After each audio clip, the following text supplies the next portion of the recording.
Et bonjour sorciers, sorcières, que vous veniez de Poudlard, de Beauxbatons ou encore d'Ilvermorny, je suis Rob Venclos et bienvenue sur la chaîne. Alors aujourd'hui on va parler de la nouvelle série Harry Potter HBO et on va récapituler un peu tout ce qu'on sait sur cette série, en passant des acteurs jusqu'aux scènes qui vont être rajoutées. Je vous propose qu'on y aille. Déjà nous allons parler du casting. Ça je suis pas d'accord, par contre la lumière qui change c'est relou. Nous avons Dominic McLaughlin qui interprète Harry Potter, Arbella Staunton qui interprète Hermione Granger et Alastair Stout qui interprète Ron Weasley. Je ne m'étendrai pas beaucoup plus sur le casting parce que ça pourrait faire l'objet d'une vidéo de 30 minutes si j'énumère toutes les personnes qui jouent dans la série Harry Potter, mais je voulais quand même parler du Golden Trio.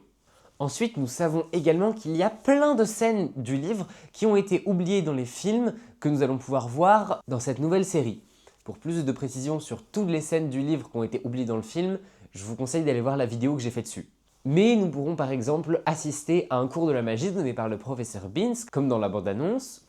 Nous aurons l'occasion de voir plus amplement Harry se faire harceler par Dudley et par les Dursley en règle générale, de découvrir certains personnages inconnus jusqu'alors du public n'ayant vu que les films, comme Peeves, l'esprit frappeur de Poudlard. Ensuite, il a été également annoncé que la série ne se contenterait pas d'adapter les livres mot par mot, mais de rajouter des choses. Ce qui est le but d'une adaptation, c'est d'adapter, pas de copier-coller, sinon c'est pas une adaptation.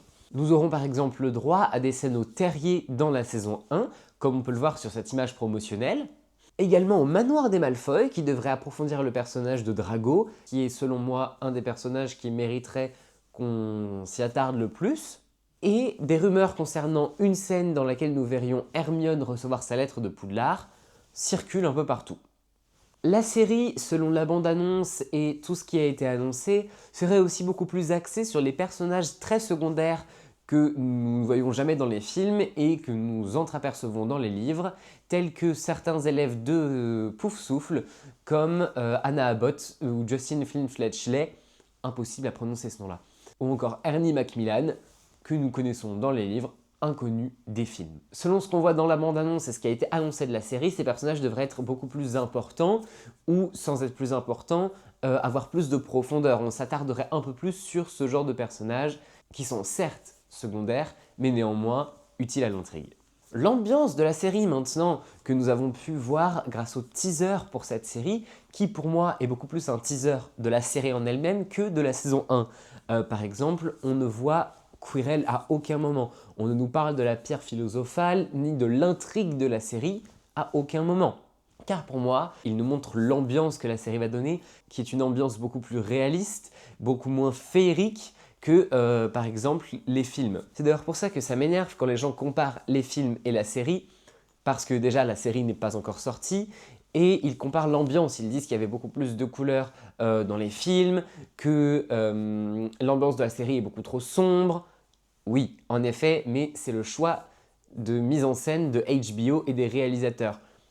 La série est plus sombre, beaucoup plus réaliste, avec un Poudlard qui fait vraiment château médiéval anglais, des costumes qui font, pareil, très réaliste, très pensionnat, et une magie particulièrement absente de ce trailer.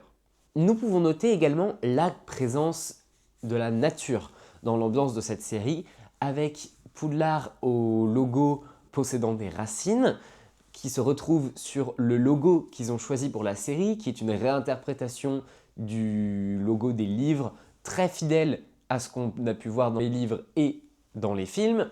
Il s'agit juste du même logo réinterprété. Mais également, à Poudlard, on peut voir dans le hall qu'il y a un arbre sur le côté. Dans les images qu'on a eues promotionnelles, on a eu pas mal d'images d'extérieur où on voyait le parc de Poudlard qui a l'air d'être très mis en avant, et également du lierre et des plantes sur les murs de Poudlard. Nous avons également des informations sur les décors. Nous savons que HBO a fait le choix de construire des décors en studio au lieu de tout faire en images de synthèse, qui était quelque chose qu'ils pouvaient très facilement faire en fait. Même bien que la série ait du budget, ils auraient pu mettre le budget dans des fonds verts et des 3D artistes afin de ne pas s'embêter avec des décors, mais HBO a préféré choisir le bien à la facilité, comme l'aurait dit Dumbledore. Ils ont construit des décors grandioses qui nous promettent une ambiance incroyable, avec notamment des décors inédits que nous n'avons pas vus même dans les livres, tels que le dortoir des filles par exemple. Et voilà, c'est tout pour cette vidéo sur les avancées de la série Harry Potter HBO. N'hésite surtout pas à la partager pour informer tous tes amis des avancées de la série. Et n'oublie surtout pas de t'abonner parce qu'il y a plein de vidéos sur la série HBO qui vont sortir. Et à mon avis, ça peut grave t'intéresser de savoir ce qui va se passer par la suite. Allez, à la semaine prochaine!